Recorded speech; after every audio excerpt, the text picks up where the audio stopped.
Hey, hey, hey! Urban Politics. Right now, you are listening to my brother, Lord Hakeem. This is a song off of his album, Born with a Determined Idea. This goes hard right here. Knowledge yourself. You know what I'm saying? But I know what you're here for. You're here for the same thing I'm here for, a little politics. So let's get right into it like a car in drive and talk about some stuff that's going on. Alright, we're going to start it off with college. I was looking at some stuff, and I really get into this because, I guess because my son is all of 3 years old, but I always think, where is he going to go to school, and how is he going to go to school, and how am I going to afford it, and will it be worth it, and what will that look like, seeing as how we have the internet and things like that. And it looks to me like college is going away. I may have even talked about this not too long ago on the show, but like it's in the forefront of my mind. I get into education a lot anyway because I've always been around education and around working with kids and stuff. So college definitely going away. Thanks to COVID-19, a lot of stuff is online anyway, so a lot of schools are saying they can do stuff online. So what's the need of having a brick and mortar school when your kid can just have, what they call it, the classroom of the future, where they just, wake up, maybe throw a rag in their face, maybe, brush their mouth or whatnot, and then they just sit at a computer and do their work right there, and that's where they get their learning. And I remember they were talking like self-guided learning. Maybe the kid is interested in some dinosaurs. He just Google dinosaurs and go down the rabbit hole and learn a bunch of stuff about dinosaurs. So that's cool. That's interesting. So maybe that's the way learning will look. They were saying that they've getting rid of tenured professors. Who wouldn't do that? You're getting rid of tenured professors. Now you ain't got somebody who's been there forever. You got to pay a bunch of money. You can keep that money as the president or the administrator or whatever and pay yourself a hefty salary every year, and you ain't got to spend it on getting good teachers to teach all these kids who are paying all this money to go to your university anyway. I've said in the past, it's all just a big game anyway. Years ago, the universities and big business got together and said, hey, look, big business, you make it to where they'll have to have this master's degree that they pay all this money at my university to get. You'll make it to where they have to have that to work at your facility, and then the money that they make from you, they can pay back to me for this degree that they work to get, so they can work for you. It's just a big circle. Just a big circle. And I guess I can speak to this because I've been caught in a circle. I am caught in a circle myself. So that's how it goes. That's how that goes. That's how it is. So that's why I'm like, but it's interesting that when I think about college, it's probably going the way to dodo bird, especially like I said with COVID-19 going on, and the fact that anything you want to know, anything on the planet, you can just Google it. So why would you spend a bunch of money to go to somebody's big university? I mean, I guess for the name and, for the letters after your name. But at the end of the day, in a minute here, to get to the point to where nobody's doing that. I've talked to a lot of younger people. And one young guy, he told me, about 28-year-old, he said the best thing he ever did was not going to college. And I said, really? And he said, yeah. He said, because I didn't incur that debt. He said, a lot of my friends, they got these degrees, but they're in debt. He said, I don't have any money or anything or a great job. He said, but I'm not in debt. And I said, that's what's up. I hear that because I can't even say that. So there's that. Moving on. I want to talk about some things that were side effects of the protests. Protests were going on all around America. It seems like all around the world. And there was this place called the Chop Zone, and or AKA Chaz, the Capitol Hill Autonomous Zone, or the Chop Zone was Capitol Hill Organized Protest. And this place was in Seattle, Washington. So, D.C. is down here, Seattle, Washington, way up there. So this place is up there in Seattle, Washington. And this was something, what I'm saying? Organizers and stuff, they got together. I want to say they had taken over an old police station or whatnot. And they had put signs and stuff there, and they just kind of marked out a good, safe place for themselves. They said a lot of stuff was going on there. I know they wanted the mayor of Seattle. Trump had even talked about the mayor of Seattle. He wanted her to go down there and, just forcibly move all these people or whatever. She said there was no scenario where that was going to happen because she knew that she would have to hurt people or kill people, and nobody's trying to do that on their watch. So that didn't happen, thank God for that. I know the people were telling her at one point, they said, now they've left now since, it's been a little while ago, but they're going now. They ended up moving the people out of there. But I know one of the things, they wanted protesters to be freed who were in jail. They wanted to defund the police, at least probably take some of those funds from the police and put it into other things that can help, stop the police from being needed, like housing for the homeless and mental health counseling and stuff like that. And they wanted to fund black communities, also fund some of these programs I was just talking about. So I wonder if some of that happened. I know that they ended up getting people out of there. Maybe some of these things happened. I hope they did. It seems like a lot of people are dedicated to real change right now. Because of that, there was a PKAZ, you know what I'm saying? It was an offshoot of this CHOP zone, or this CHAZ, and it was the Patrick Kimmons Autonomous Zone. And Patrick Kimmons was a black man who was killed, and this was in Portland, and he was killed by the Portland Police Department in 2018. So they named it after him. That lasted about 5 hours. They said 30 cops came down there and shut it down with the quickness. In all these cases, because there's a few more I'm going to talk about too. Well, maybe 1 or 2 more I'm going to talk about.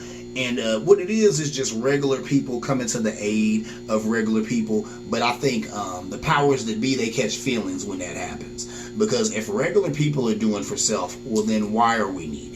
That's taken away from my job. And that's why you see this. I mean, they're talking about this Patrick Kimmons Autonomous Zone. Now, this CHOP zone was going on. It was going on for a minute in Seattle, Washington, because I remember hearing about it while protests was going on here. Protests were going on everywhere for pretty much upwards of near a month, if not more, right? So this CHOP zone was around, pretty much since then. And then, now they're saying they got rid of it or whatnot. But then this as soon as the PKAZ came up, and that happened in June 18th, this Patrick Kimmons Autonomous Zone, I mean, what I'm saying, they shut that down with the quickness. 5 hours. 5 hours. This being a thing. 30 cops came and shut it down. I mean, when they shut it down, ain't nothing nice. They coming with the tear gas and the rubber bullets and all of that. But that's why they did that. Because they was like, nah, these other protests have been going on for a month. We're stopping these protests. And the cops and the powers that be, they catch feelings over these protests. A lot of people catch feelings over these protests because they don't like it. They don't like the fact that a light is being shed on these things that a light hasn't been shed on before. They don't like the fact that we're having these painful conversations here in America. They don't like it. This is stuff they didn't want to talk about. This is stuff they didn't want to deal with. Now they got to talk about it. Now they want to deal with it. They don't like it. It amazes me how many people are upset that other people want to talk about it and deal with it. Not even them. They're upset that their co-workers and some of their neighbors want to talk about it. I'm sick of talking about that. Okay, well then you shut up and listen. But if these other people still want to talk about it and do some self-work and help things progress in this country, anyway, that's the sidebar. Let me keep moving on. Okay, so that lasted 5 hours and got shut down with the quickness. Then there was a BHAZ, or Black House Autonomous Zone. That was interesting. Well, I imagine it was interesting. It was D.C. It was in Washington, D.C., and that's the reason it was called the Black House Autonomous Zone, because they did it, playing off of the fact that they were so close to the White House in D.C. And, of course, Trump was mad about that. They had said that he put out a tweet that got pulled because it was so forceful, saying basically he was letting it be known that he would light them protesters up, like they don't want it with him. He was going to go out there. He was going to use force because, of course, he want to look like a big man because he ain't did nothing else. So why not be seen beating up on some peaceful protesters? So that was something. But, what I'm saying, that happened June 22nd. And, once again, that also got shot down. But they said by the morning. That lasted a night. So I guess this was going on overnight. They caught wind of it. What I'm saying? The D.C. Police Department went down there and shut it down. And you know what that's about. They went down there and shut it down overnight. And that's the fear. They didn't want that to go no longer than one night. I'm surprised it went that long. But whether that one night was probably 7-8 hours, it wasn't that long. So there was that. In Philadelphia, there's a Hahnemann Hospital, June 27th. And what happened was it was a hospital that had been shut down that serviced predominantly black people in the Philadelphia community. What I'm saying? And kind of during like the height of the pandemic and all this stuff, it got shut down. So people were mad about that. I guess people went up in there, on June 22nd or June 27th and reopened it. They said that he reopened it, and they were serving, of course, the black people in the area or whatever. They said that lasted for 1 hour. Oh man, I laughed to keep from crying. But then you see that 1 hour, and they said now when it was open, it mostly served black folk. It mostly served the black community. before it was shut down originally. They said the owner of this building was willing to bend over backwards to keep it open because he understood that it was a necessity and it was needed. He understood that the people who used that hospital couldn't really get to any other hospitals. So they said stuff like he was willing to do stuff with the state. Like they said he wanted $60 a day to open.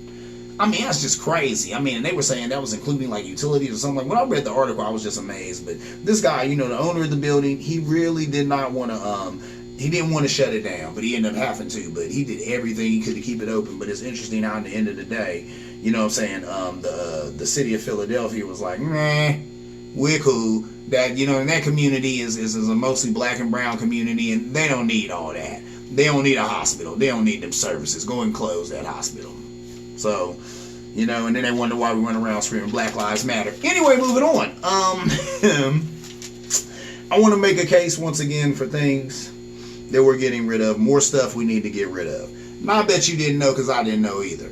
Rhode Island. The whole name is the State of Rhode Island and Providence Plantations. What? Did you know that? Let me say that again for those who did not hear me. Rhode Island. The State of Rhode Island. The official name is the State of Rhode Island and Providence Plantations. Need I say more? Once again, we run around talking about Black Lives Matter, and like I said, I'm not necessarily a part of that organization or believe all that organization stands for, but just that sentiment, Black Lives Matter, I agree with that. And you wonder why I would get behind that? Because of this. Come on. And there was a woman on TV who was like, okay, look, the fact that in Providence Plantations is a people, we got to get rid of that. She's like, we got to get rid of that. Every time any African American hears that, it's indicative of slavery, and it takes them right back to that. That's got to go. I agree. I can't believe that's even up for debate or a conversation. But whatever. If you needed it, she gave it to you. I wouldn't have gave the conversation. It needs to go like a lot of this other crap. I was watching a special. And it was special. They were talking to Robert E. Lee's great-great-grandson at this point. Great-great-grandson. And it was interesting because he was a priest. He was a man of the cloth. And he was saying up until middle school, he had the rebel flag in his room. And he was talking about the rebel flag.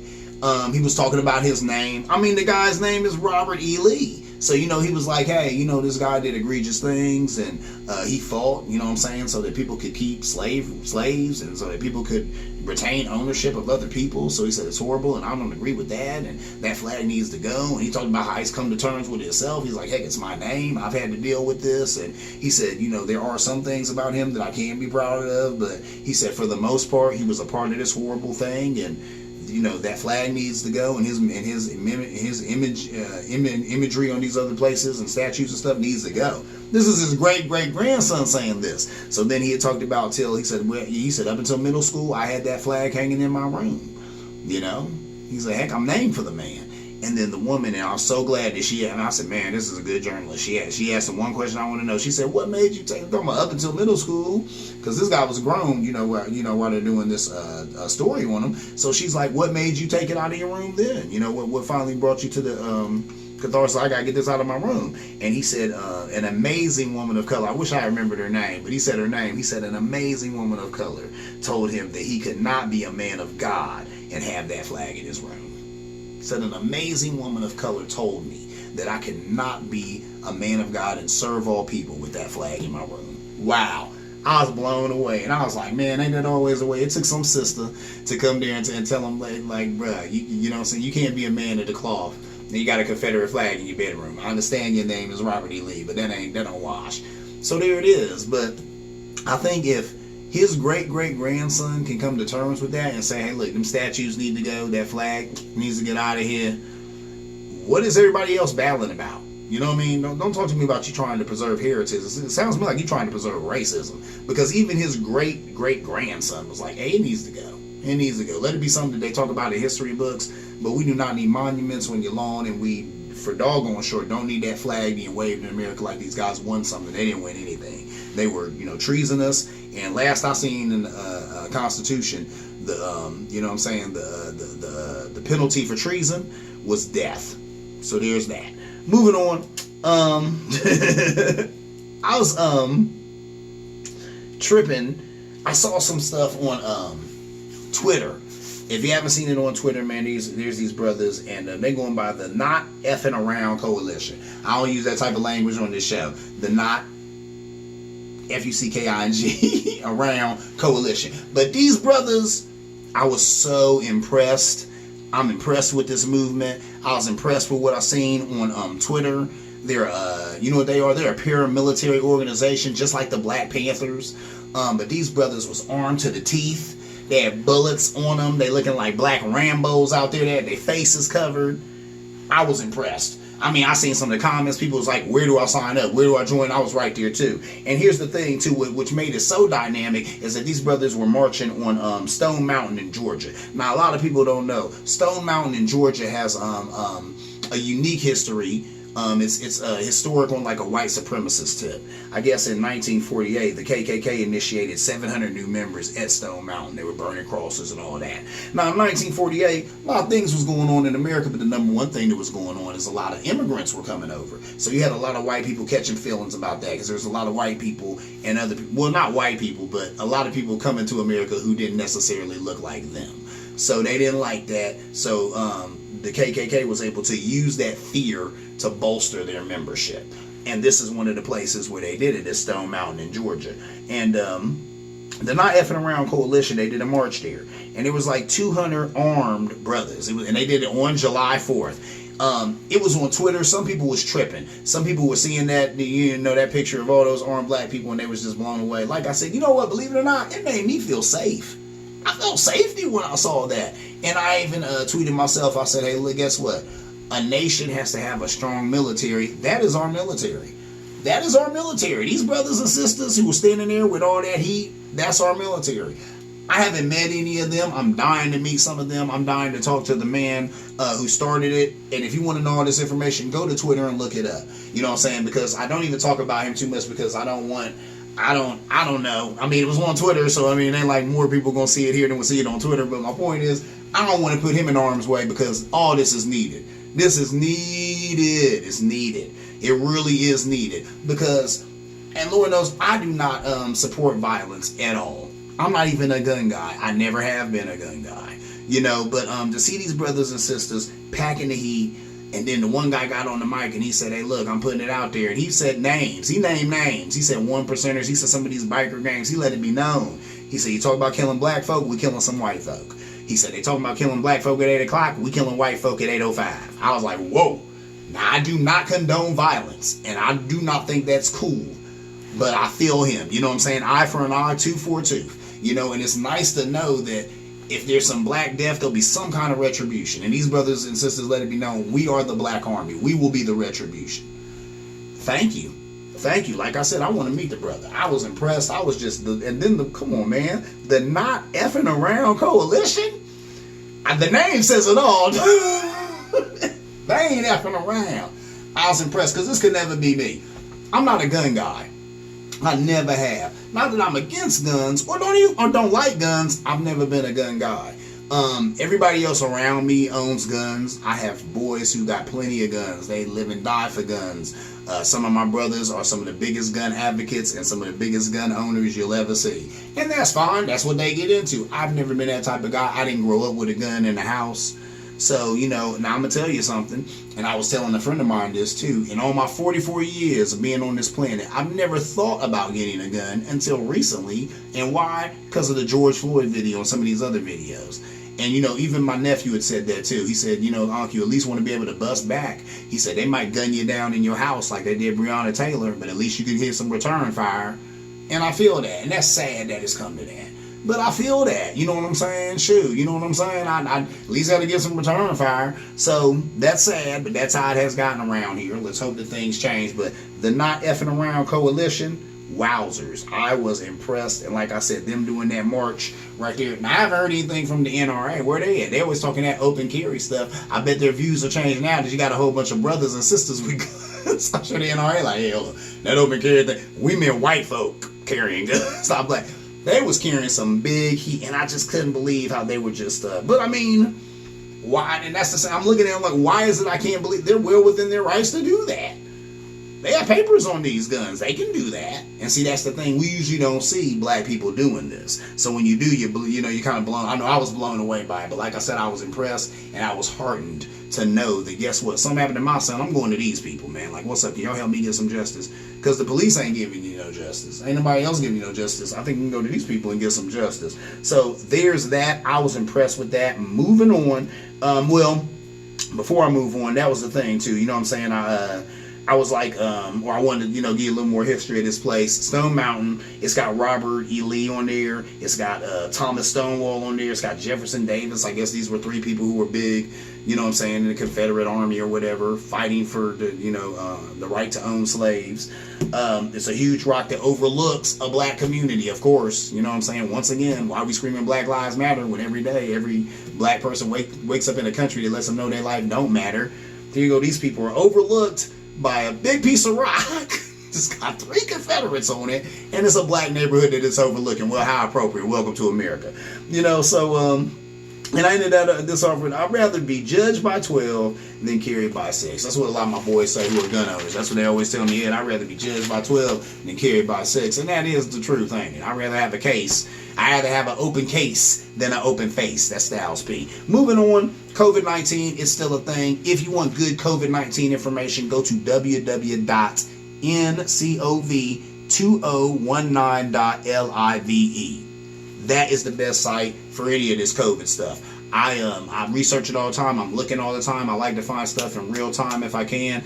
I looked at this site right before I hit the show, and I want to say there's 569,000 and some change deaths in America. That's sad. That was the number that stuck out most to me. Go to this website and check it out. This website was created by a 17-year-old boy. His brain is big as all outdoors. This is the #1 site for COVID-19 information. Once again, that's www.ncov2019.live. www.ncov2019.live. And it's so plain. It puts it right there, and it gets updated every, like I said, before I came on the show, it had been updated like, I think 20 or 30 minutes before that, and it lets you know when it's been updated and the numbers right there in real time. So this is interesting stuff, and, I like to keep up on it because, you know what I'm saying, I like to know what's going on, and I tell you, I guess, I don't know why. Why do I want to know how many people died from? I guess I'm just happy I'm not one of them. Trump wore a mask today. He don't get no cookie from me. I put that on Facebook. He does not get a cookie from me for wearing a mask. We got all these hundreds of thousands of Americans dead from this virus, and today he wears a mask. Today he want to wear a mask because he was going to the Walter Reed Military Hospital.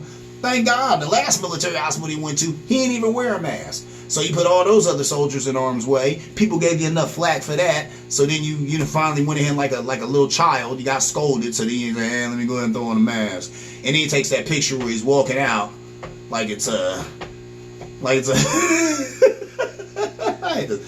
Reservoir Dogs. I ain't to liken it to that because that's my favorite movie ever. But he come out like it's Reservoir Dogs. Him and them other generals wearing masks. And I don't fault them. They just working for this idiot. But I'm like, come on, man. Finally you throw a mask on, so thank you for that, Trump.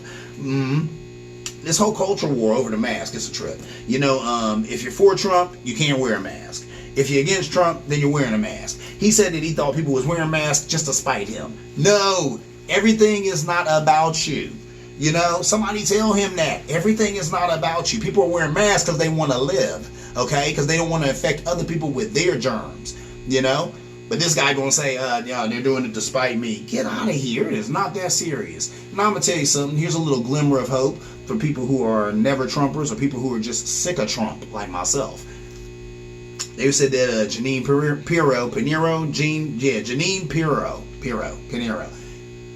Spanish lady who be over on Fox News, she be yelling, tripping. They said that she was up for Rush Limbaugh's job, right? And then they said that she also stood up at a party and she had said that we have to, and this party was full of other Fox Newsites, and said we have to get ready for a world without Trump. So they already see the writing on the wall. The man's numbers are in the toilet. He keeps losing all of these wars. He wages culture wars. He wages race wars. He can't win a war. He can't win nothing. And really, like I said, it hardens me about America because America has showed that it don't want to be racist. America has showed that it wants to progress. The majority. You're always going to have those people who is what it is. You know, they own what they want or whatever. They don't want to progress with the rest of us. Fine. You can stay stagnant. The rest of us will keep moving forward. So that is what it is. And like I said, I'm glad that it is like that. But Trump, he keeps losing these culture wars. They feel like he's probably going to lose the election. Joe Biden's been beating him up all over the place. If Joe just keeps his mouth shut, go ahead and win this thing. Just stay silent until about maybe a month or two before the election, then come out and say some really good stuff about whatever's going on. You got it. You got it. You know what I'm saying? Because Trump has floundered this whole thing. He's flubbered up the whole COVID thing. So it's bad news. Mitch McConnell, he's done with Trump because he done got what he wanted. Mitch McConnell, and I was telling people that too, really he's just kind of weighing it out because I don't even think he thinks he's going to win his next election. So he's really done with that anyway. He got all these judges certified, and they said there's a whole lot of like right-wing, conservative, probably racist judges who have gotten in some of these lower courts, and that's what Mitch McConnell wanted. He got that. He's done. He don't care. He's out of there, so he's not going to cover for Trump. If you notice, sometimes he be, buffing Trump. Recently, he came out wearing a mask. Yeah, he's doing stuff like that because they're done with Trump. They're done with him. And see, he doesn't even understand how politics work. But you know what? I remember years ago, when all this stuff had kind of first started and Trump had first got in there, Joe Scarborough, a guy who's not even a Republican no more, Morning Joe, I love that show, I still watch it whenever I get a chance. And he had said, because like I said, he wasn't, at that time too, he had stopped being a Republican because of Trump. He had said these same people, who were dissing, George Bush Jr. on his way out the door and jumped on Trump's team. He said they can't wait to stick a knife in your back as soon as you're done. So Trump don't understand. That's politics. As soon as you ain't the flavor of the day no more, or we don't need you anymore, oh, we're done. We're done. We can't wait to and stick it in and turn it in your back. We're through with you. Get rid of this guy. He's old hat. He's yesterday's news. And I told people too from jump, guess what? Becoming president will be the worst thing that ever happened to Donald J. Trump. It will, because his name, that Trump name is just, there was a time when Trump was like a non-factor. Like that was a name you heard and I was like, yeah, I remember the book, Art of the Deal, but besides that, you didn't even really associate him with racism all like that, but what he's done, the mess he's made of this country and the mess he's made of this presidency and the way he's lowered the bar and sullied the office, that'll go down in history. That ain't going nowhere. So unless he gonna change his last name, he gonna have to, as long as he's, the rest of his days that he's on the planet, he gonna have to deal with it. Then his daughter's gonna have to deal with it. Then Jared gonna have to deal with it. Then his kids is gonna have to deal with it. Anybody with that last name gonna have to deal with it. So it is what it is. We'll see how he fares with that. I want to talk to people about headlines and verbiage, because what they do out here is they use a lot of headlines and verbiage to get a hold of you, right? To convey a message or to make things softer that they want to make softer, and I'm sick of that. It gets on my nerves. Let me give you a example. Racially charged speech, or racially charged rhetoric. Man, that equals racist. I don't want to hear anymore that Trump gave a racially charged speech. Nah, say Trump gave a racist speech, because that's what he did. He gave a speech that was racist. Ergo, it was a racist speech. It was not a racially charged speech. I don't want to hear that. Racially charged rhetoric? Nah, he said some racist stuff. His rhetoric was racist. Ergo, his rhetoric, his words, his phrasing was racist. He said some racist stuff. Stop giving me this double talk. And see, that's what they do. That's why a lot of people don't like the news. They don't like politics. Now, this is why I do like the news. I do like politics. Because there's so many different ways to say something. And there's a lot of different ways to say something that people don't want to hear or really don't like to hear. Stuff like, But it's interesting how in politics it's all about reframing or the way you frame things. How about this? Have you ever heard this? You ever been watching the news and they say, there's no appetite on the right for more stimulus? Now, do you know what that means? Basically, what they're saying is Mitch, whose name rhymes with something else that I unaffectionately call him on this show, but I won't call him that.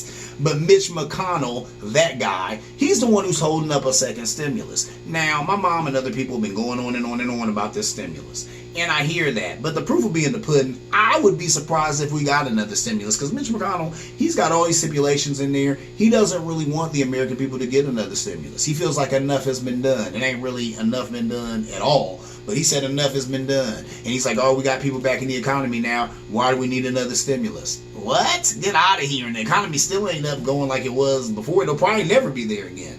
So obviously another stimulus, a bigger stimulus package is needed, but you will not get it from Mitch McConnell. So there's that. So they're going to say there's no appetite on the right for more stimulus. That makes me laugh because, of course, there's no appetite on the right. They ain't hungry. Republicans got the money. Why would there be an appetite on the right when they ain't hungry? Yeah, that's right. You probably looking behind me and you was like, hold up, this man got a... What he got right there? Yeah. I got a spaghetti dinner behind me. Why? Sometimes when you watch the show, I got different things behind me. I might have a spaghetti dinner. I might have a turkey sandwich. You know why? Because all of this is food for thought. So eat up. Urban Politics. Get up with Urban Politics and come to the table. Eat a good meal of food for thought. You know what I'm saying? So there's that. Good friend of mine, he asked me about that. So there's your answer on that. Moving on, a great comedian, one of my favorite comedians. Now, my hierarchy of comedians goes George Carlin, Richard Pryor, Eddie Murphy, Dave Chappelle, and then a whole bunch of others because I love comedians.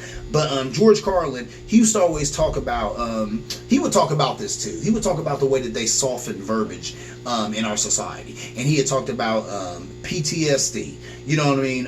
But it's also known as being shell-shocked. He talked about how, the Vietnam vets, they be out there fighting, right? And then, they see one of their friends get their head blown off or something real traumatic and they freeze up or whatever. So they were shell-shocked. He said, and when you heard that, you knew that man, something was going on. Something rocked his world. That man needs medication. He needs help right then and there. He said, well, they didn't like that. And he goes through some other things that they turned it to. But in the end, I think they turned it to post-traumatic stress disorder. So he said it went from shell-shock to post-traumatic stress disorder. What is that? But you know what that is? That's human beings softening the verbiage, making it something easy for us to digest. And that's garbage. Stop doing that. Don't do that. Because when you do that, you take away from the impact of what you're talking about. Because his point was, if they had kept it known as, shell shock, then a lot of them vets, he said, probably would have gotten the help that they needed when they needed it. You know what I'm saying? Instead of having these prolonged conditions and coming home and taking forever and never getting, and some of them never even getting the help that they needed. Because it was just thought that this guy just had a little post-traumatic stress disorder and not that he was shell-shocked. So I hear that, man. We can't be softening the verbiage. All right, last but not least, I got to talk about some pop culture. I got to talk about it. You talking about it. Everybody talking about it. Will Smith, Jada Pinkett Smith, and August Alsina.